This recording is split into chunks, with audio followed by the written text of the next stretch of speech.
Elon মাস্কই কয়দিন পর মানুষের ব্রেনকে ইন্টারনেটের সাথে কানেক্ট করে দিবে। মানুষের ব্রেন কিন্তু কম্পিউটারের মতো ডাটা। আমাদের বয়স 60 থেকে 70 বছর, আর বিজ্ঞান বলছে যে আমাদের ব্রেন যেভাবে সেট করা আছে 500 বছর চললেও সচল থাকবে।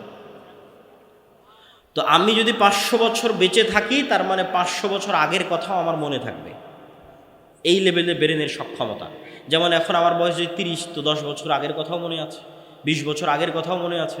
তা আমার ব্রেনের সক্ষমতা যেহেতু 500 বছরের, তাহলে 500 বছর বাঁচলে 500 বছর আগের কথাও মনে থাকবে।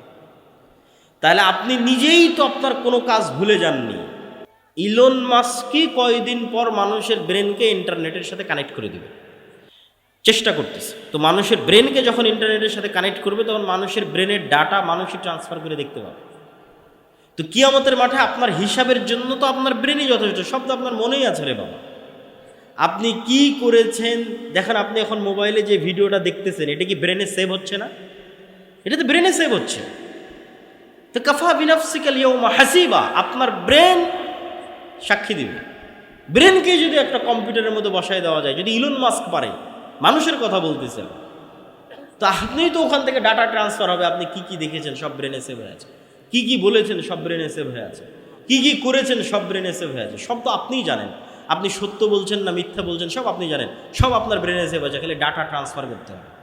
ডাটা ট্রান্সফার করে আপনাকে দেখাতে হবে, এই দেখো তোমার ব্রেনে এগুলো সব সেভ হয়ে আছে। তোমার কাজ, তোমার দেখা ছবি, তোমার এগুলো করা, তোমার এগুলো বলা কথা, সব তোমার ব্রেনে সেভ হয়ে আছে। কাফা বিনাফসিকা আল-ইয়াওমা হাসিবা। তো আমি তো মনে করি গায়েব উন্মোচন হয়ে যাচ্ছে, কিন্তু মানুষের ঈমান বিল গায়েব দুর্বল হয়ে যাচ্ছে। তো আজকে সংক্ষিপ্তভাবে আমরা একটা ঈমান বিল গায়েবের আলোচনা করি, সেটি হচ্ছে আল ঈমান বিল মালাইকা, ফেরেশতাদের উপর বিশ্বাস। আপনাদের মা আছে এই অস্তিত্বের উপর বিশ্বাস আপনার ইয়াকিনের লেভেলে না? কেননা জন্মের পরেই তো মাকে দেখেছেন। কেউ যদি বলে যে আপনার মা নাই, এটা আপনার মা নয়, আপনি কি বিশ্বাস করবেন? তাহলে জন্মের পরে মাকে দেখেছেন, তো মায়ের অস্তিত্বের প্রতি আপনার যেই লেভেলের বিশ্বাস, বিশ্বাস করেন আপনার সাথে ফেরেশতা আছে, এইটার সত্যতা আপনার মায়ের অস্তিত্বের চাইতে বেশি সত্য। কেন বললাম যে আপনার মায়ের অস্তিত্বের চাইতে বেশি সত্য? আদম আলাইহিস সালাতু ওয়াস সালাম যখন পৃথিবীতে এসেছেন, তখন আদম আলাইহিস সালাতু ওয়াস সালাম সৃষ্টির পর তার মাকে আগে দেখেছে না তার বাপকে আগে দেখেছে? মাও নাই, বাপও নাই। কথা আমার বুঝতে পারছেন না? তা আদম আলাইহিস সালাম পৃথিবীতে আসার পর তার ছেলেকে আগে দেখেছে না তার স্ত্রীকে আগে দেখেছে? ছেলেও নাই, স্ত্রীও নাই। তো আদম আলাইহিস সালাম পৃথিবীতে আসার পর দুটো ভিন্ন জগতের প্রাণীকে সবার আগে দেখেছে, একটা ফেরেশতা আর একটা জিন। তাহলে আমি আপনি মানুষ, মানুষের সাথে আগে পরিচিত না আগে ফেরেশতার সাথে পরিচিত? আগে ফেরেশতার সাথে পরিচিত। আমাদের পিতা আদম জন্মের পরে সর্বপ্রথম দুইটা ভিন্ন জগতের প্রাণীর সাথে পরিচিত হয়েছে, একটা ফেরেশতা একটা জিন। এই জন্য বললাম যে আপনার মায়ের অস্তিত্বের চেয়ে বেশি সত্য। কেন, প্রথম যখন পৃথিবীতে আমরা এসেছি, তখন না মায়ের সাথে পরিচিত হয়েছি, না ছেলের সাথে পরিচিত হয়েছি, না স্ত্রীর সাথে পরিচিত হয়েছে। পরিচিত হয়েছি ফেরেশতার সাথে, পরিচিত হয়েছি জিন, শয়তান, ইবলিসের সাথে।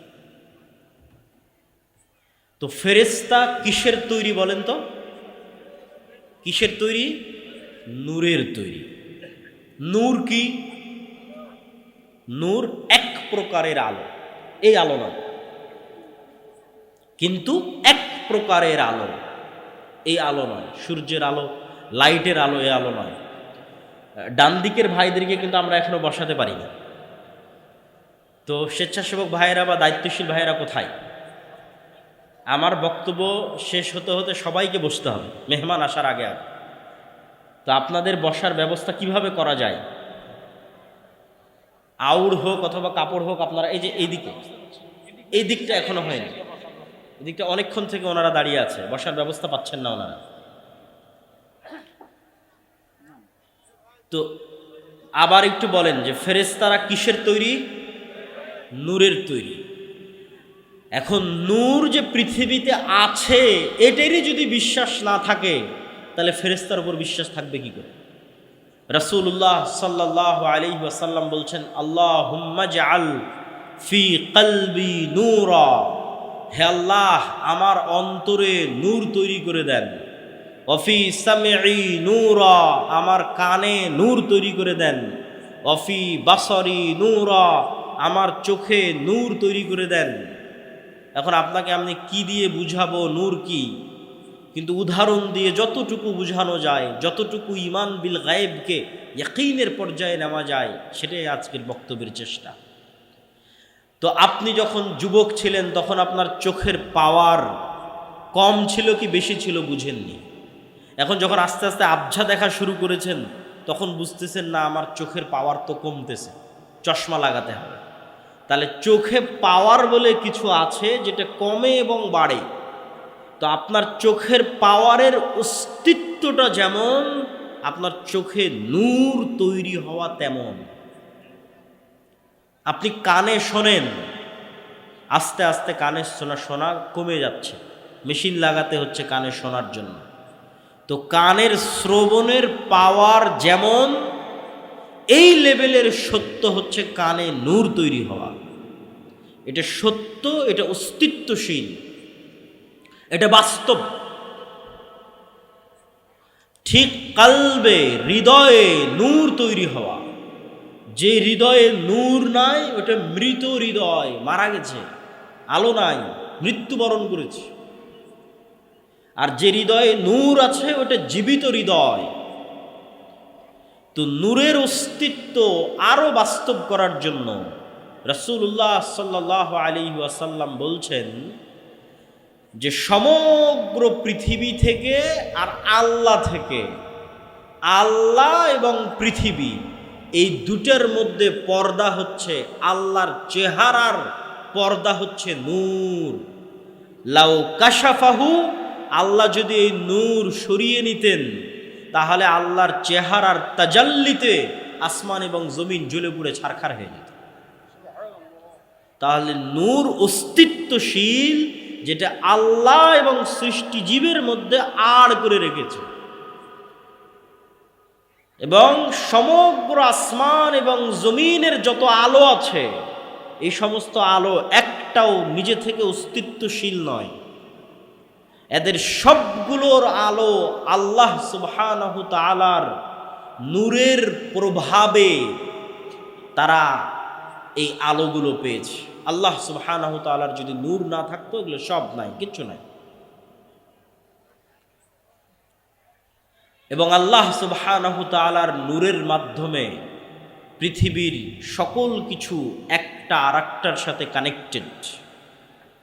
আল্লাহ সুবহানাহু তাআলা তার ক্ষেত্রে বলছেন নূরুস সামাওয়াতি ওয়াল আরজ, আল্লাহু নূরুস সামাওয়াতি ওয়াল আরজ। আল্লাহ হচ্ছেন আসমান এবং জমিনের নূর। আল্লাহ সুবহানাহু তাআলা তার কোরআনকে নূর বলেছেন, তার দ্বীন ইসলামকে নূর বলেছেন। কোরআন থেকে নূর অর্জন করা যায়, কোরআন পড়ার মাধ্যমে হৃদয়ে নূর তৈরি করা যায়। নূর পৃথিবীতে একটা অস্তিত্বশীল জিনিস। আপনি বলবেন তাহলে চোখে দেখি না কেন? ফেরেশতা নূরের তৈরি, ফেরেশতা আছে, ফেরেশতা চোখে দেখি না কেন? নূর চোখে দেখি না কেন? এবার আর দুটো উদাহরণ দিব যে চোখে না দেখলেও জিনিস পৃথিবীতে থাকতে পারে তার প্রমাণ। আমরা আমাদের বাসা বাড়ির আশেপাশে যত প্রাণী দেখি, যত সৃষ্টি নিদর্শন, এগুলো এক একটা নিয়ে গবেষণা করলে আপনি নিদর্শন পেয়ে যাবেন। যেমন আমি চিন্তা করতেছিলাম একদিন যে কবরের জীবন কেমন হতে পারে। রুহের জীবন একরকম ছিল, রুহের জীবন থেকে ট্রান্সফার হয়ে পৃথিবীতে আসলাম, পৃথিবী থেকে ট্রান্সফার হয়ে কবরে যাব, কবরের জীবনটা কেমন হবে। কবর থেকে ট্রান্সফার হয়ে আবার পরকালে যাব, সেটা আর এক রকম। তো খুঁজতে খুঁজতে খুঁজতে খুঁজতে খুঁজতে খুঁজতে আল্লাহ সুবহানাহু ওয়া তাআলার একটা প্রাণী পেলাম, প্রজাপতি। প্রজাপতি প্রথমে শুঁয়োপোকা থাকে, আপনারাও পড়ে দেখতে পারেন, বাস্তবে গ্রামগঞ্জে থাকেন, বাস্তবে পরীক্ষা করে দেখতে পারেন। প্রথমে প্রজাপতি শুঁয়োপোকা থাকে এবং পোকা হিসেবে 1 মাস সে জীবনযাপন করে, বিভিন্ন গাছের পাতা খায়। 1 মাস জীবনযাপন, 1.5 মাস 2 মাস জীবনযাপন করার পর পোকাটা নিজেই মারা যায়, তার চারিপাশে খোলস তৈরি করে মারা যায়। চারিপাশে খোলস তৈরি করে মারা যাওয়ার পর ওই খোলসের মধ্যে বিবর্তন হতে থাকে, হতে হতে হতে হতে হতে হতে হতে আবার 1 মাস পর ওই পুরো খোলসটা পড়ে গিয়ে একটা জ্যান্ত তরতাজা প্রজাপতি হয়ে আকাশে উড়াল দেয়। তো মধ্যের 1 মাস এভাবে মৃত অবস্থায় থাকলো, তার আগের 1 মাস পোকা অবস্থায় থাকলো, আর শেষে প্রজাপতি হয়ে আকাশে উড়াল দিল। তো প্রজাপতির ক্ষেত্রে যদি এটা সত্য হয়, তো মানুষের ক্ষেত্রে হতে পারে না? অস্বাভাবিক কিছু। তো আল্লাহর প্রত্যেকটা সৃষ্টিজীবের মধ্যে নিদর্শন আছে। তো আমি আপনার চেহারা যেভাবে দেখতেছি আর আপনি আমাকে যেভাবে দেখতেছেন, পৃথিবীর অন্য প্রাণীরা আমাদের এভাবে দেখে না। আপনি আমাকে যেভাবে সাদা কালো হিসেবে দেখতেছেন আর আমি আপনাকে যেভাবে সাদা কালো হিসেবে দেখতেছি, পৃথিবীর অন্য প্রাণীরা আমাদেরকে এভাবে দেখে না। তার একটা উদাহরণ দেখেন, জি এই দিকে মনোযোগ দেন। তার একটা উদাহরণ হচ্ছে কুকুর। কুকুরের ঘ্রাণ শক্তি মানুষের ঘ্রাণ শক্তির চাইতে 10,000 গুণ বেশি। 1 গুণ, 2 গুণ, 100 গুণ, 200 গুণ, 1000 গুণ, 10,000 গুণ বেশি ঘ্রাণ শক্তি কুকুরের মানুষের চাইতে।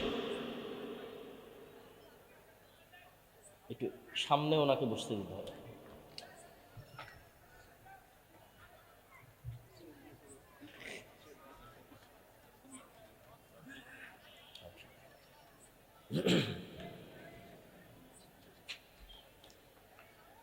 আমরা সবাই একটু, যেহেতু মেহমান চলে এসেছে, আমরা সবাই একটু শান্তভাবে বসে পড়ি।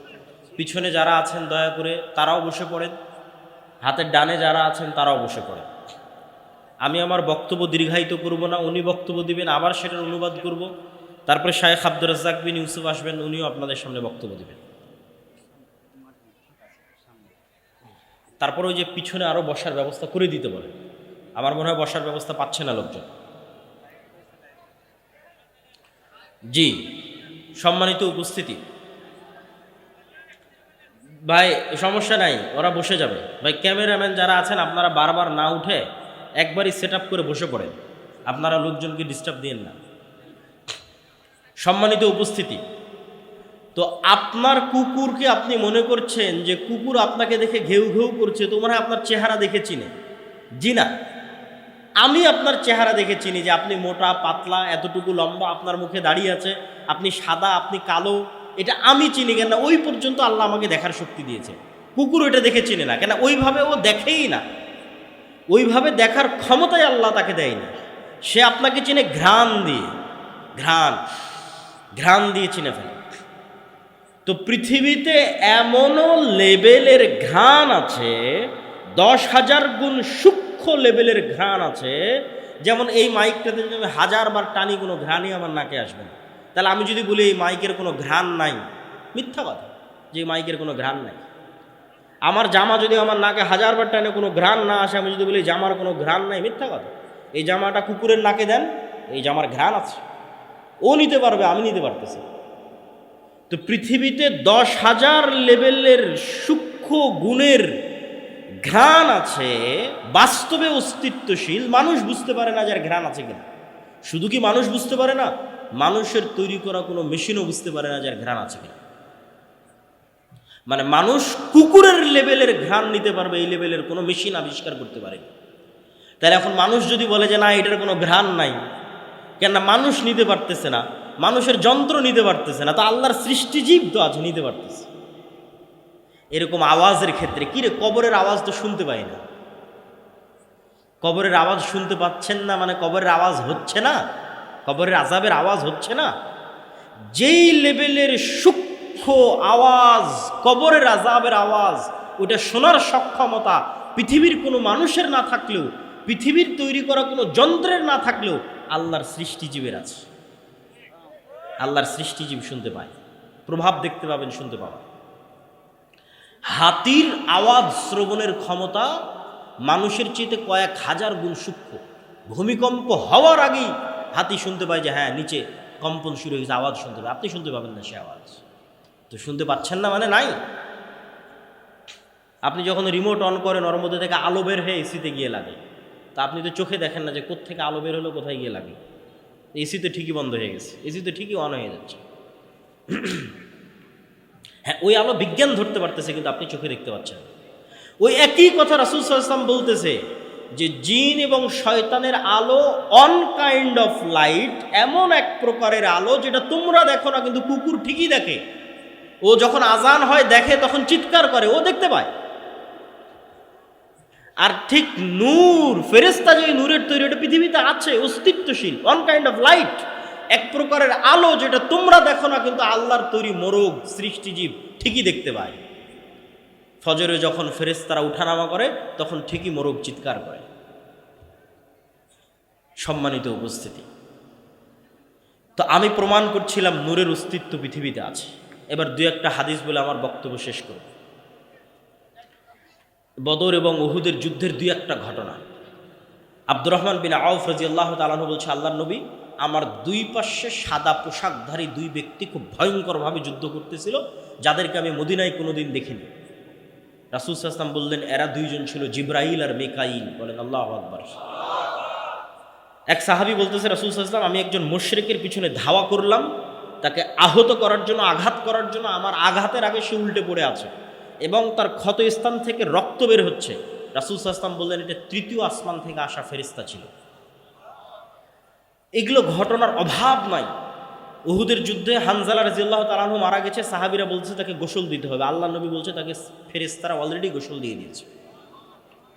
মুআজ রাদিয়াল্লাহু তাআলা আনহু, সাদ বিন মুআজ, তার জানাজা ৭০,০০০ ফেরেশতা অংশগ্রহণ করেছে, রাসূল সাল্লাল্লাহু আলাইহি ওয়াসাল্লাম বলছেন। জাবের রাদিয়াল্লাহু তাআলা আনহুকে রাসূল সাল্লাল্লাহু আলাইহি ওয়াসাল্লাম বলছেন, তোমার পিতার জানাজা ফেরেশতারা ছায়া দিয়ে আছে। এরকম একদিন মজলিসে, আমি শুধু সংক্ষেপে বলে যাচ্ছি, এরকম একদিন মজলিস রাসূল সাল্লাল্লাহু আলাইহি ওয়াসাল্লাম বসে আছে, একজন ব্যক্তি আসলো, কেউ তাকে চেনে না, অথচ মদিনা এখনও কত ছোট শহর, তখন মাত্র ৭০০-১,০০০ মানুষের শহর, সবাই সবাইকে চেনে। আর বিমানের সফর নয়, কত দূরের সফর। বলছে ইসলাম কি, ইমান কি, হেসান কি, সব উত্তর দিয়ে যখন ফেরত চলে গেল, আল্লাহ নবী বলল, জানো কে এসেছিল? জিবরাইল এসেছিল। আজকে আমার ঘরে জিবরাইল আসেনি কেন? ঘরে ছবি আছে, ছবি সরাও, জিবরাইল আসবে। জিবরাইল আমাকে বারবার মিসওয়াক করতে বলছে কেন? মুখে গন্ধ আছে। বলছে তোমরা পেঁয়াজ রসুন খেয়ে মসজিদে আসিও না কেন? ফেরেশতাদের কষ্ট হয়। কতটা কানেক্টিং ফেরেশতাদের অস্তিত্ব সাহাবীদের জীবনের সাথে, রাসূল সাল্লাল্লাহু আলাইহি ওয়াসাল্লামের জীবনের সাথে কতটা কানেক্টেড। আর আপনি এবার বুকে হাত দিয়ে জিজ্ঞেস করেন, আপনি বিশ্বাসই করেন না ফেরেশতা আছে। এমনি মুখে বলেছেন আল্লাহর উপর ঈমান আছে, ফেরেশতার উপর ঈমান আছে। এবার খালিদ বিন ওয়ালিদের ঈমানের লেভেল দেখেন, ওমর ইবনুল খাত্তাবের ঈমানের লেভেল দেখেন। ওরা তো স্বচক্ষে দেখছে যে যুদ্ধের মাঠে ফেরেশতা যুদ্ধ করতেছে, বদর, উহুদ, খন্দক, হুনাইন যুদ্ধ করতেছে ফেরেশতা। ফেরেশতার যুদ্ধের ধুলা উঠতেছে, ফেরেশতারা আসতে রাসূল সাল্লাল্লাহু আলাইহি ওয়াসাল্লামের সাথে কথা বলতেছে। কত ঘটনা নেবেন আপনি ফেরেশতা সাল্লাল্লাহু আলাইহি ওয়াসাল্লামের জীবনের, অসংখ্য, অগণিত। সম্মানিত উপস্থিতি, ফেরেশতা এবং শয়তানের অস্তিত্ব পরস্পর বিপরীত। আপনি ফেরেশতাদের সাথে বন্ধুত্ব করছেন না শয়তানের সাথে বন্ধুত্ব করছেন আপনার ওপর। আর আপনি যদি বলেন যে আমার ঈমান এত দুর্বল, তারপরেও যদি কোনো উপায় থাকে ফেরেশতাদের অস্তিত্ব বুঝার, তা একটা উপায় আপনাকে দিয়ে যায়। আজকেই পরীক্ষা করতে পারেন যে এই পৃথিবীতে আল্লাহর ফেরেশতা আছে, এখানেও ফেরেশতারা বসে আছে। আপনার মায়ের অস্তিত্বের চাইতে সত্য যে আপনার সাথে ফেরেশতা আছে, আপনার পিতা এবং আপনার সন্তানের অস্তিত্বের চাইতে সত্য যে আপনার সাথে ফেরেশতা আছে, এখানেও বসে আছে এবং তারা থাকে। একটা এক্সপেরিমেন্ট, একটা পরীক্ষা। ঠিক যদি বিমানের টিকিট থাকে, ট্রেনের টিকিট থাকে, তখন যেমন নিয়ত থাকে যে বিমানের টিকিট ধরতে হবে, ট্রেন ধরতে হবে, সকালবেলা পরীক্ষা থাকলে যেমন নিয়ত থাকে, ওই লেভেলের একদিন নিয়ত করবেন যে কাল সকালে ফজরে আমাকে উঠতে হবে সালাতের জন্য। আর দুনিয়ার কোনো মানুষকে বলার দরকার নাই যে আমাকে ঘুম থেকে উঠে দিও, ফোনেও অ্যালার্ম দেওয়ার দরকার নাই যে আমাকে ঘুম থেকে উঠে দিও। কেন বলবেন মানুষকে? কেন দিবেন ফোনে অ্যালার্ম? আল্লাহর ফেরেশতা তো পৃথিবীতে আছে। আমার কথা বুঝতে পারেননি মনে হয়? আপনি বিশ্বাস কেন করতে পারছেন না যে ফেরেশতা আছে? মানুষকে কেন বলা লাগবে? ফেরেশতারাই তো আছে আপনাকে জাগিয়ে দেওয়ার জন্য। রাসূল সাল্লাল্লাহু আলাইহি সাল্লাম বলতেছে, আপনি এইভাবে ঘুমালে আপনার মাথার পাশে একজন ফেরেশতা থাকবে ফজর পর্যন্ত। আপনার দায়িত্ব নিয়ে। আপনি মানুষকে কেন বলতে যাবেন? আপনি পরীক্ষা করেন। ফেরেশতা আপনাকে ফজরে ঘুম থেকে উঠিয়ে দেওয়ার জন্য যে কোনো রাস্তা অবলম্বন করতে পারে, সেটা যেভাবেই হোক। সেটা আপনার বাচ্চা কাদার মাধ্যমে হোক, সেটা ঝড়ের বাতাসের মাধ্যমে হোক, সেটা বিদ্যুৎ যাওয়ার মাধ্যমে হোক, সেইটা মশা কামড়ের মাধ্যমে হোক, সেটা আপনার কানের মধ্যে ডাইরেক্ট আজানের আওয়াজ ঢুকিয়ে দেওয়ার মাধ্যমে হোক, আপনাকে জাগাবে। ফেরেশতারা পৃথিবীতে আছে সবসময় বিচলমান, কিন্তু আমাদের ঈমান বিল গায়েব নাই।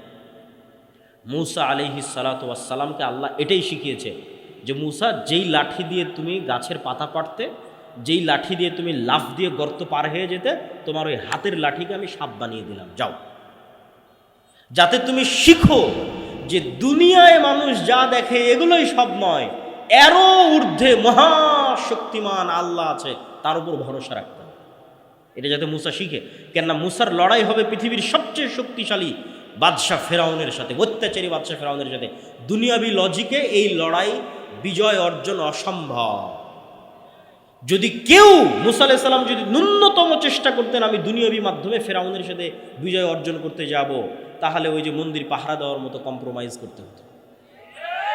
কোনো রাস্তা ছিল না মূসা আলাইহিস সালামের সাথে। কিন্তু উনি জানতেন আল্লাহর শক্তি সম্পর্কে, আল্লাহর ক্ষমতা সম্পর্কে, ফলত কোনো প্রকার কম্প্রোমাইজ ছাড়া উনি বিজয় অর্জন করেছেন। তো ঈমান বিল গায়েব যেই দিন মুসলমানদের মজবুত হয়ে যাবে, মুসলমানদের বিজয় সুনিশ্চিত। কেননা শক্তি ক্ষমতা ফেরাউনের তুলনায় মূসার যত দুর্বল ছিল, আজকের মুসলমানদের অত দুর্বল নয়। আর শক্তি ক্ষমতা আবু বকর, ওমর, উসমানের, পারস্য রোমানের তুলনায় যত দুর্বল ছিল, আজকের মুসলমানদের অত দুর্বল নয়। দুর্বল কিসে? ঈমানই নাই আল্লাহর উপর, আল্লাহর শক্তির উপর, এটাই দুর্বল। তো আল্লাহর উপর বিশ্বাস অর্জন করতে হবে, ফেরেশতাদের উপর বিশ্বাস অর্জন করতে হবে। আগামী 6 ও 7 নভেম্বর আল জামিয়া সালাফিয়া ডাঙ্গিপাড়া পবা রাজশাহীতে সালাফি কনফারেন্স। আপনাদের এখানেও মেহমান এসেছে, তিনি তো থাকবেনই, এবং দেশ বিদেশের আরও ওলামায়ে কেরাম সেখানে উপস্থিত থাকবেন। আপনাদের সকলের উপস্থিত হওয়ার উদাত্ত আহ্বান। যাবেন তো ইনশাআল্লাহ? ইনশাআল্লাহ, আল্লাহ কবুল করুন।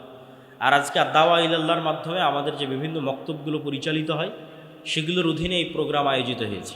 আমি জানি না স্বেচ্ছাসেবকরা রেডি আছে কি না। তারা যদি রেডি থাকে, তারা যদি ভিতরে যায় আপনাদের কাছে সহযোগিতার জন্য, এই মুহূর্তে রেডি থাকলে আমি যাওয়ার আহ্বান করব। যদি যায় তাহলে আপনারা সর্বোচ্চ পর্যায়ের সহযোগিতা করার চেষ্টা করবেন। আলহামদুলিল্লাহ, আমাদের দাওয়া ইলাল্লাহর অধীনে প্রায় 600টা মক্তব সমগ্র বাংলাদেশে পরিচালিত হচ্ছে, যার জাতীয় মক্তব প্রতিযোগিতা এবছর টিভি চ্যানেলে আয়োজিত হবে ইনশাআল্লাহ, আল্লাহ সুবহানাহু ওয়া তাআলা যদি কবুল করে। আর যে বিষয়ে আমি আলোচনা করতেছি এবছর, আল ঈমান বিল গায়েব, এই বিষয়ে বই আসতেছে, আল্লাহর পথে যাত্রা নামে সালাফি কনফারেন্সে প্রকাশিত হচ্ছে। যদি যান তাহলে আশা করি নিতে পারবেন ইনশাআল্লাহ। দলিল তো বিস্তারিত এখানে অত বলতে পারলাম না, সব ওখানে পয়েন্ট বাই পয়েন্ট বিভিন্ন দলিল দেওয়া আছে। কেন আমার অবজারভেশন হচ্ছে মুসলমানদের ঈমান বিল গায়েবই নাই। ঈমানই নাই তো কী করবে? কম্প্রোমাইজ করা ছাড়া আর কোনো রাস্তা নাই। আর যদি ঈমান থাকে, কম্প্রোমাইজ করা লাগবে না, বাংলাদেশের ক্ষমতা লাগবে না, কোরআনে সারা পৃথিবীর ক্ষমতা অর্জনের রাস্তা বলে দেওয়া আছে। কিসের বাংলাদেশ? কারো যদি ঈমান বিল গায়েব অর্জন হয়ে যায়, তো সারা পৃথিবীর ক্ষমতা অর্জন করতে হবে। কেননা ওই লেভেলের বিশ্বাস চলে আসলে পারমাণবিক বম পানীয় হয়ে যেতে পারে। ওই লেভেলের ইয়াকিন যদি আসে, তাহলে পারমাণবিক বম পানীয় হয়ে যেতে পারে। কেননা সাউন্ড টেকনোলজি সবচেয়ে পাওয়ারফুল। এখনকার টেকনোলজি লাইটের টেকনোলজি, আর আমি বলছি সবচেয়ে পাওয়ারফুল এগুলো সাউন্ড টেকনোলজি, যেটা আল্লাহ সুবহানাহু ওয়া তাআলা সুলাইমান আলাইহিস সালাতু ওয়াস সালামকে দিয়েছিলেন। ওমা উতীতু মিনাল ইলমি ইল্লা কালিলা, অল্প দিয়েছিলেন। সাউন্ড টেকনোলজি মানে এই মাইকেরও একটা কথা বোঝার ক্ষমতা আছে, এই কাপড়েরও একটা কথা বোঝার ক্ষমতা আছে, প্রত্যেকটা সৃষ্টিজীবের কথা বোঝার ক্ষমতা আছে। কি বললে বুঝবে আমি জানি না। তো আল্লাহ সৃষ্টি করেছে কুন ফায়াকুন আওয়াজ দিয়ে। ইসরাফিল যখন বাঁশিতে ফুৎকার করবে, আওয়াজে ধ্বংস হয়ে যাবে, মানে ওই আওয়াজ আসমান বুঝে যে কোন আওয়াজে তাকে ধ্বংস হতে হবে। এই সোফা ওই আওয়াজ বুঝে, যে আওয়াজ বুঝলে ফেটে বিচূর্ণ হয়ে যায়, ধ্বংস হয়ে। কিন্তু কোন আওয়াজ এই সোফা বুঝবে আমি জানি না। এই জন্য রাসূল সাল্লাল্লাহু আলাইহি ওয়াসাল্লাম বলছে কিয়ামতের পূর্ব মুহূর্তে শহর বিজয় হবে মুসলমানদের আল্লাহু আকবার আওয়াজে শহর বিজয় হয়ে যাবে। নেন, ইরানের এই যে বিজ্ঞানীদের হত্যা করা হলো, হামাসের নেতাদের হত্যা করা হলো ওয়েভ দিয়ে, মোবাইলের বিস্ফোরণ। দূর থেকে ওয়েভ ছেড়েছে ইসরায়েল থেকে, মোবাইল এখানে বিস্ফোরণ হয়ে গেছে। মানে এই মোবাইলের ওই ওয়েভ বোঝার ক্ষমতা আছে। তো ওই ওয়েভ বোঝার যেমন ক্ষমতা আছে, এই মোবাইলের আওয়াজ বোঝারও ক্ষমতা আছে। সে আওয়াজ আমরা জানি। আর কোরআন কার আওয়াজ? কোরআন কার আওয়াজ? তাহলে সবচেয়ে শক্তিশালী টেকনোলজি মুসলমানদের কাছে আছে। এরা গেছে কম্প্রোমাইজ করতে, কিন্তু কোরআনের অপমান, দিনের অপমান, ইসলামের অপমান। কম্প্রোমাইজ ছাড়াই বিজয় সম্ভব যদি ঈমান বিল গায়েব থাকে। দলের, মতের, মাযহাবের মানুষজনের সাথে উঠা বসা করা, বিভিন্ন মাযহাব এবং মতাদর্শের মানুষের প্রোগ্রামে যাওয়ারও সুযোগ আল্লাহ সুবহানাহু ওয়া তাআলা করে দিয়েছেন। ডানে মনে হয় বসার ব্যবস্থা হচ্ছে না, আপনারা পিছনে যেমন করতেছেন, ডান দিকে অনেক ভাই দাঁড়িয়ে আছে। আপনারা যারা দাঁড়িয়ে আছেন তারাও বসার ব্যবস্থা করে নিতে পারেন, যেহেতু এখনও আরও লম্বা বক্তব্য আছে। আমি বক্তব্য দিব, তারপরে আমাদের বিদেশি মেহমান আছে তিনি বক্তব্য দিবেন, তার অনুবাদ করব আমি, তারপরে আপনাদের শেখ আব্দুর রাজ্জাক বিন ইউসুফ তিনি বক্তব্য দিবে। তো শুনতে যেহেতু এসেছেন সেহেতু বসে পড়েন, এবং স্বেচ্ছাসেবকের অভাব থাকলে নিজেরা ব্যবস্থা করে নেন বসার, আউর খড় যেটা পান বসার ব্যবস্থা করে নিয়ে বসে পড়ে। তো এই সমস্ত বিভিন্ন দল, মত, মাযহাব, মতাদর্শের মানুষের সাথে মিশতে গিয়ে আমার মনে হয়েছে হয়তো আমার নিজেরও ঈমান বিল গায়েব মজবুত ছিল না, অথবা এখনও নাই। তো আমার মনে হয়েছে যে মুসলমানদের ঈমান বিল গায়েব মজবুত নয়। মুসলমানেরা শুধু মুখে বলে আমানতু বিল্লাহি ওয়া মালাইকাতিহি ওয়া কুতুবিহি ওয়া রুসুলিহি, বলে মুখে বলে আল্লাহর উপর ঈমান এনেছি, মুখে বলে ফেরেশতার উপর ঈমান এনেছি, মুখে বলে পরকালের উপর ঈমান এনেছি। বাস্তবে অন্তর দিয়ে কেউ ইয়াকিনের লেভেলে বিশ্বাস রাখে না যে ফেরেশতা আছে। বাস্তবে অন্তর দিয়ে কেউ ইয়াকিনের লেভেলে বিশ্বাস রাখে না যে আল্লাহ তাকে পুনরায় জীবিত করবেন মৃত্যুবরণের পর। জান্নাত, জাহান্নাম, কবর, কবরের আযাব, পরকাল, কিয়ামত সত্য, এই বিশ্বাসটা ইয়াকিনের লেভেলের নয়। ইয়াকিনের লেভেলের মানে কি? ইয়াকিনের পর্যায়ের মানে কি? আজকে আপনারা এখানে আসার আগ পর্যন্ত শুনতেছিলেন এই প্রোগ্রামে আব্দুল্লাহ বিন আব্দুর রাজ্জাক আসবে, তো আপনাদের ঈমান ছিল যে আব্দুল্লাহ বিন আব্দুর রাজ্জাক আসবে। আর এখন আমি যখন চলে এসেছি, এখন আপনাদের কি হয়ে গেছে বলেন তো? বলেন না যে ইয়াকিন হয়ে গেছে। কি হয়ে গেছে? জোরে বলেন তো কি হয়েছে? ইয়াকিন। ঘটনা যখন ঘটে যায় চোখের সামনে তখন ইয়াকিন। ঘটনা ঘটবে বিশ্বাস করছেন, যেহেতু যারা আয়োজন করেছে তাদের বিশ্বাস করেন আসবে, আরে কতবার কথা দিয়ে এসেছে আসেনি, দ্বিধাদ্বন্দ্ব। আর যখন চলে এসেছে ইয়াকিন, তো আল্লাহ বলছেন ওয়াবিল আখিরাতি হুম ইউকিনুন, পরকালের উপর ইয়াকিন লাগবে। পরকালের উপর ইয়াকিন লাগবে মানে আপনি যেন স্বচক্ষে জাহান্নাম দেখছেন অথচ দেখেননি। পরকালের উপর ইয়াকিন লাগবে মানে আপনি যেন স্বচক্ষে এখন মারা গেছেন, মারা যাওয়ার পর আবার আল্লাহ আপনাকে জীবিত করেছে, তারপরে কিয়ামতের মাঠের বিচার সম্পূর্ণ হয়ে গেছে, অতীতকাল ঘটে গেছে, ইয়াকিন। তো মুসলমানদের ঈমান বিল গায়েবের উপর বিশ্বাস, পরকালের উপর ইয়াকিন, ফেরেশতার উপর ইয়াকিন, আল্লাহর শক্তি এবং ক্ষমতার উপর ইয়াকিন নাই, সেটা আমি বুঝলাম কিভাবে? দেখেন, দুনিয়াতে দুনিয়াবি কাজে সফল হওয়ার জন্য আপনি যখন পরিপূর্ণরূপে দুনিয়াবি মূলনীতির উপর নির্ভরশীল, তখন আপনি মুমিন নন।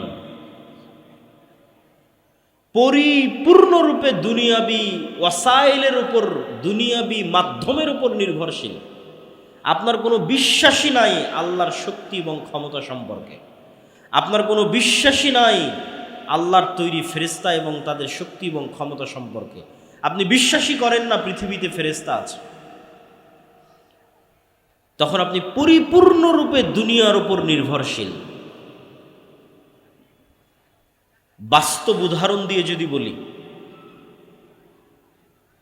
যে এখন যদি আপনি চোখ বন্ধ করেন, কোনো একটা মানুষ যদি চোখ বন্ধ করে যে আমি বাংলাদেশের ক্ষমতায় যেতে চাই, তাহলে বাংলাদেশের ক্ষমতায় যাওয়ার একমাত্র দুনিয়াবি মাধ্যম হচ্ছে ভোট। একমাত্র দুনিয়াবি মাধ্যম হচ্ছে ভোট। তো আমি যদি ঈমান বিল গায়েব আমার না থাকে, দুর্বল আল্লাহর শক্তি এবং ক্ষমতা সম্পর্কে, পৃথিবীতে ফেরেশতাদের অস্তিত্ব সম্পর্কে, দুনিয়ার মূল্যহীনতা সম্পর্কে, পরকালের বাস্তবতা সম্পর্কে আমার যদি ইয়াকিন না থাকে, তাহলে মানুষের এই ভোট নেওয়ার জন্য যদি আমাকে মন্দিরও পাহারা দেওয়া লাগে তাও দিব, মূর্তিতে যদি সিজদা করা লাগে তাও করব। কেন? আমার পরিপূর্ণ ভরসা আমি করে ফেলেছি দুনিয়াবি মাধ্যমের উপর। আমার ঈমান বিল গায়েব নাই, দুর্বল হয়ে গেছে। আমরা চাই যে যেহেতু আজকে এখানে বিদেশি মেহমান উপস্থিত হবে, সেহেতু কোনো মানুষ আপনারা দাঁড়িয়ে থাকবেন না। আমি বক্তব্য শেষ করতে করতে সকল মানুষকে বসাতে চাই, মানে আমিও স্বেচ্ছাসেবক। বক্তব্য দিব এই জন্য নয়, আপনাদের বসাবো এই জন্য বক্তব্য দিচ্ছি। তাহলে আমি বক্তব্য দিয়ে শেষ করতে করতে 9:40-50 যখন মেহমান আসবে, তার আগে এই মাঠে কাউকে দাঁড়িয়ে থাকা যাবে না। তা আপনারা আমাকেও সহযোগিতা করেন, স্বেচ্ছাসেবক ভাইয়েরও দায়িত্ব পালন করেন। আউড় বিছিয়ে দেন, কাপড় বিছিয়ে দেন, আপনারাও নিজ উদ্যোগে বিছিয়ে নেন এবং বসে পড়তে থাকেন। মুসা আলাইহিস সালাতু ওয়াস সালাম ফেরাউনের সামনে দুনিয়াবি শক্তির দিক থেকে যত দুর্বল ছিলেন, আজকের গাজার মানুষ ইসরায়েলের শক্তির সামনে দুনিয়াবি দিক থেকে অত দুর্বল নয়। যদি আমি বুঝাতে না পারি তাহলে আমার ব্যর্থতা, আর কেউ যদি কোরআন পড়ে বুঝতে না পারে তাহলে তার ব্যর্থতা, কোরআন না বুঝার ব্যর্থতা। আবারও কল্পনা করেন, আজকের গাজার মানুষের দুনিয়াবি শক্তি আর ইসরায়েলের আজকের দুনিয়াবি শক্তি, দুটের মোকাবেলায় গাজার মানুষ যত দুর্বল, যত অসহায়। আজ থেকে 3000-4000 বছর আগে মুসা আলাইহিস সালাম এবং বানু ইসরাইল ফেরাউনের দুনিয়াবি শক্তির সামনে দুনিয়াবি দিক থেকে তার চেয়ে বেশি অসহায় ছিল। আর আজ এটা শুধু গাজার মানুষের কথা বললাম, আর পুরো মুসলিম বিশ্বের কথা যদি বলি তাহলে আর মুসা আলাইহিস সালামের উদাহরণ দিব না। পুরো মুসলিম বিশ্বের কথা বললে কাদের উদাহরণ দিব? তৎকালীন রোমান সাম্রাজ্য, মুহাম্মদ সাল্লাল্লাহু আলাইহি ওয়াসাল্লাম, আবু বকর, ওমর, ওসমান, আলীর যুগের রোমান সাম্রাজ্য পারস্য সাম্রাজ্যের তুলনায় খোলাফায়ে রাশিদিন দুনিয়াবি দিক থেকে, পারস্য এবং রোমান সাম্রাজ্যের তুলনায় খালিদ বিন ওয়ালিদের বাহিনী দুনিয়াবি দিক থেকে যতটা দুর্বল ছিল, আজকের সমগ্র বিশ্বের মুসলমানেরা এবং মুসলিম দেশগুলো আজকের আমেরিকা এবং ইসরায়েলের তুলনায় শতগুণ বেশি শক্তিশালী। আবারও বুঝেন, আমি এবার মুসা আলাইহিস সালাম আর ফেরাউনের উদাহরণ ছেড়ে দিয়েছি। এবার মুহাম্মদ সাল্লাল্লাহু আলাইহি ওয়াসাল্লাম এবং তার সাহাবীরা, আবু বকর, ওমর, ওসমান, খালিদ বিন ওয়ালিদ, আমর ইবনে আস, আব্দুর রহমান আউফ, এরা যুদ্ধ করছে, মুজাহিদ, উমাইয়া খেলাফা, বড় বড় যুদ্ধ হচ্ছে। তো ওদের দুনিয়াবি শক্তি আর রোমান এবং পারস্যদের দুনিয়াবি শক্তির যে তুলনা, ওই তুলনায় ওই যুগের মুসলমানদের দুনিয়াবি শক্তি ওই যুগের পারস্য এবং রোমানদের চাইতে যতটুকু ছিল, আজকের মুসলমানদের দুনিয়াবি শক্তি ওই যুগের মুসলমানদের তুলনায় শতগুণ বেশি। আপনারা কি আমার কথা বুঝছেন না বুঝতেছেন না? তাহলে মুসলমানেরা মাজলুম কেন? আর তখন কম শক্তি নিয়ে বিজয়ী কেন? পার্থক্য কোথায়? যে আবু বকর, ওমর, ওসমান, খালিদ বিন ওয়ালিদ তাদের যুগে কম শক্তি নিয়ে, আজকের তুলনায় কম শক্তি নিয়ে বিজয়ী, আর আজকে আমরা বেশি শক্তি থাকার পরেও মাজলুম, পরাজিত। কেননা আজকের মুসলমানদের ঈমান বিল গায়েব নাই, অদৃশ্যের শক্তির উপর মজবুত বিশ্বাস নাই। আর যদি বলি খালিদ বিন ওয়ালিদ, আমর ইবনে আস, যারা জেরুজালেম বিজয় করেছিল, তাদের অদৃশ্য শক্তির প্রতি কেমন বিশ্বাস ছিল, তাহলে দুই একটা উদাহরণ দেখেন।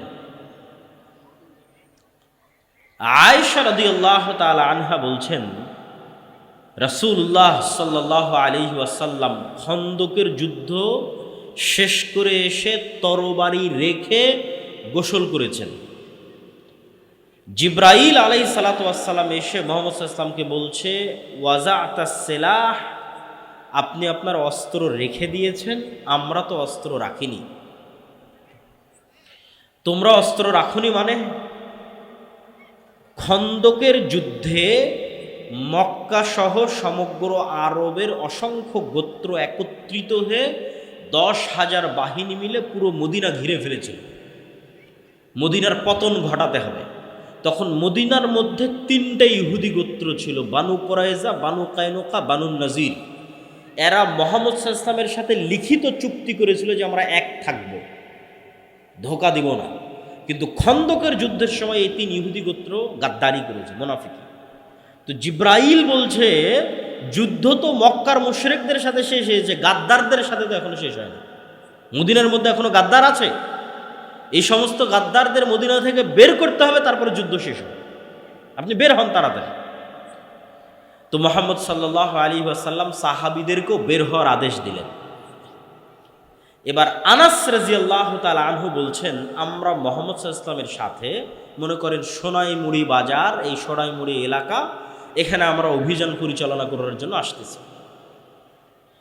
তো এখানে অভিযান পরিচালনা করতে এসে আগেই আমার গাড়ির আগেই আর 10টা মোটরসাইকেল যাচ্ছে। তো মোটরসাইকেল যাওয়ার ধুলা উঠতেছে। তো আনাস রাদিয়াল্লাহু তাআলা আনহু বলতেছেন, আমরা বানু কুরাইজা, বানু কায়নুকা, বানু নাজির গোত্রের দিকে অভিযান পরিচালনা করার জন্য আল্লাহর নবীর সাথে যাচ্ছি। তো আমাদের আগে আগে জিব্রাইলের বাহিনীর, ঘোড় সওয়ার বাহিনীর ঘোড়ার পদধূলিতে ধুলা উঠতেছে। আল্লাহু আকবার। তো ওরা স্বচক্ষে ফেরেশতাদের উপস্থিতি দেখেছে যে জিব্রাইল আলাইহিস সালাতু ওয়াস সালাম তার সেনাবাহিনী নিয়ে মুহাম্মদ সাল্লাল্লাহু আলাইহি ওয়াসাল্লামের আগে আগে ইহুদিদের অলিগলিতে ঢুকতেছেন। তো জিব্রাইলের বাহিনীর ঘোড়ার পায়ের আঘাতে উড়ন্ত ধুলা তারা দেখতেছেন। তো এবার খালিদ বিন ওয়ালিদ যখন পারস্য আর রোমান সাম্রাজ্যের সাথে যুদ্ধ করতে যাবে, তখন খালিদ বিন ওয়ালিদ দুনিয়াবী শক্তির উপর ভরসা করে যুদ্ধ করবে না আল্লাহর শক্তির উপর ভরসা করে যুদ্ধ করবে? ও তো আল্লাহর শক্তি স্বচক্ষে দেখেছে। তো ঈমান বিল গায়েব নাই।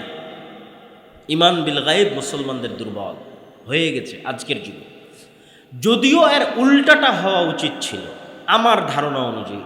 আমার এই কথার সাথে কেউ দ্বিমত করতে পারে। আমার কেন জানি মনে হয় যে আজকের সায়েন্স অ্যান্ড টেকনোলজির মাধ্যমে আল্লাহ গায়েবের পর্দা উন্মোচন করে দিচ্ছে।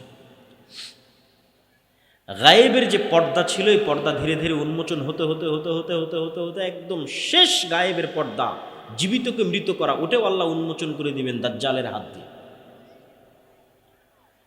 ধরেন এটা তো গায়েব, যে জীবিত ব্যক্তি, মৃত ব্যক্তি জীবিত হবে, আমরা কেউ কোনোদিন চোখে দেখিনি।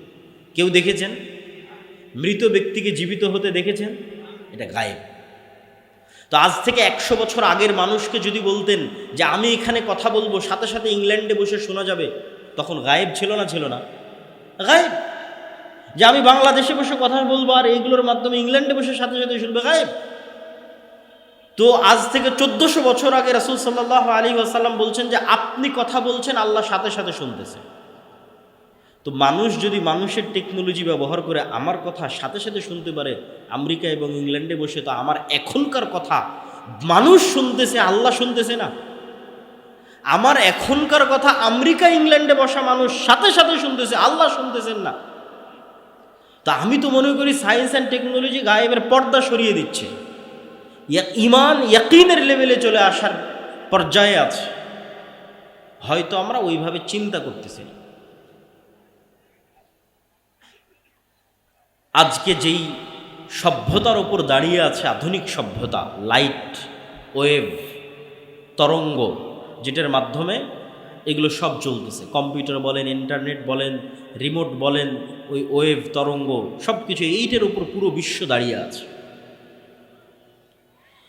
এইটাকেই যদি শুধু আপনি এইভাবে কল্পনা করেন, আমি বলতেছি এটা বাস্তব সত্য, আল্লাহ সুবহানাহু ওয়া তাআলা এটার মুখাপেক্ষী নয়। কিন্তু মানুষই পারবে, যদি আল্লাহ মানুষকে ক্ষমতা দিত। আমি সেটা দেখাচ্ছি। তো মানুষই যদি পারে তাহলে আল্লাহ কতটা পারেন সেটার বিশ্বাস অর্জনের জন্য। সেটা কি? আপনি এবং আমি যদি আজকে আলোর গতির চাইতে বেশি গতি অর্জন করতে পারি,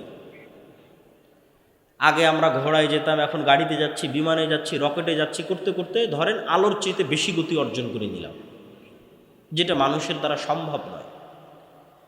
অর্জন করে নিয়ে যদি আমি আলোর গতিতে আলো 30 বছর চললে যত দূর যাবে আমি তত দূর চলে গেলাম, অতি সহজ কল্পনা করা। আমি যেটা বলছি এটা কল্পনা করা কঠিন কিছু না, 2 মিনিট লাগবে আপনার কল্পনা করতে, যে আমি আলোর চেয়ে বেশি গতি অর্জন করলাম, করে আলো 30 বছর চললে যত দূর যেত আমি ওর আগেই ওখানে চলে গেছি। 30 বছর চললেও যত দূর যেত, যেহেতু ওর চেয়ে বেশি গতি অর্জন করেছি, গিয়ে ওখানে বসে আমি মোবাইলের মতো একটা যন্ত্র বানিয়েছি। কল্পনা করেন, মোবাইলের মতো একটা যন্ত্র, ক্যামেরার মতো একটা যন্ত্র বানিয়েছি। ওখানে বসে থেকে যদি আমি এখন দূরবীন ধরি দুনিয়ার দিকে, আর মোবাইলের মাধ্যমে যদি দুনিয়ার আওয়াজ শোনার চেষ্টা করি, তাহলে আজ থেকে 30 বছর আগে আমি রাতের অন্ধকারেও যা বলেছি তা আমিই শুনতে পাবো। আমি যা বলেছি আমিই তা শুনতে পাবো, আমার 30 বছর আগের কথা। আর যদি দূরবীন ধরি, তাহলে আমি রাতের অন্ধকারে যা করেছি, দিনে যা করছি, যেখানে যা করছি, প্রত্যেকটা জিনিস ঠিক লাইভ যেভাবে দেখা যায় ওভাবে লাইভ দেখা যায়। কেন এগুলো সব আলোর মধ্যে ভেসে যাচ্ছে। আমার এই চেহারা, আমার কথা আলোর ওয়েভের মধ্যে ভেসে আমেরিকা পৌঁছে যাচ্ছে। তো এইটা 30 বছর চলতে থাকে, যত দূর যাবে আমি ওর আগে অত দূর পৌঁছে গেলে এগুলোই সব দেখতে পাবো, শুনতে পাবো। আপনি যদি 1400 বছর আগে চলে যান তো বদরের যুদ্ধ লাইভ দেখতে পাবেন, যদি ওই লেভেলের যন্ত্র আবিষ্কার করতে পারে। দূরবীন যদি ধরতে পারেন মক্কায়, তাহলে লাইভ দেখা যাবে বদরের যুদ্ধ। মানুষের কোনো আমল হারিয়ে যায় না, অসম্ভব। আল্লাহ সুবহানাহু ওয়া তাআলা কিভাবে মানুষের বিচার করবে আল্লাহ ভালো জানে, কিন্তু মানুষের আবিষ্কার করা জিনিস দিয়ে আমি বলতেছি যে মানুষের কোনো কথা হারিয়ে যায় না, মানুষের কোনো কাজ হারিয়ে যায় না। মানুষই মানুষের বিচার করে ফেলতে পারবে। কাফা বিনাফসিকাল ইয়াউমা হাসিবা। মানুষ মানুষের বিচার করার জন্য আরও এর চাইতে ভয়ঙ্কর কথা বলি, যে মানুষ মানুষের বিচারের জন্য যথেষ্ট, তার চাইতে ভয়ঙ্কর কি?